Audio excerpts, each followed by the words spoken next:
what I want to talk about in this video is what I call the European way. So raise your hand if you've ever heard somebody say, oh, Americans are terrible at foreign language and Europeans are all multilingual. I'm raising my hand because I hear it all the time. So is this true or is this false? Well, it's a little bit of both, okay? So I lived in Europe for a combined total of over 10 years. I lived in Italy for 7 years. I lived in France for over a year. I've gone back and forth, in Germany and England as well. So, and I was actually teacher trained in Europe, in London.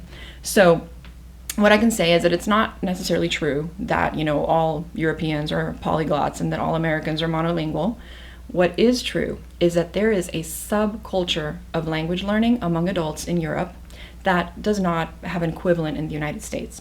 So, probably because English is considered to be such an important international language and has been considered to be such an important international language for so many decades now, there's an entire sector, which is the English as a second language, or in Europe it's known as English as a foreign language sector.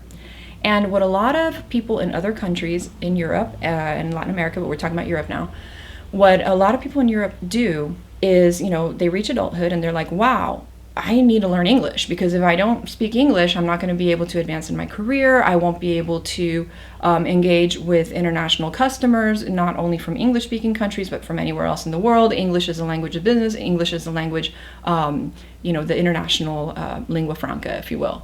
So what these adults do, because they have regular jobs, from 9 to 5, 8 to 5, whatever their equivalent is of that, is they'll go to evening classes, right? And they'll take several hours of English in the evening. And when there started to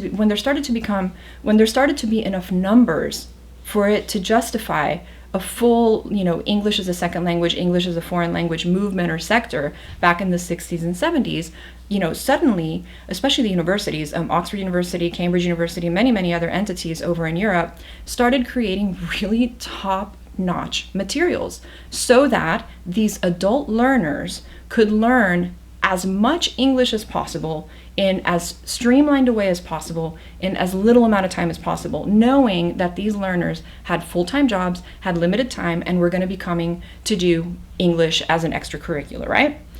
So, as a result of that, so actually let me say one more thing. The methodology that was created in the 60s and 70s and, lives on to this day is functions-based methodology.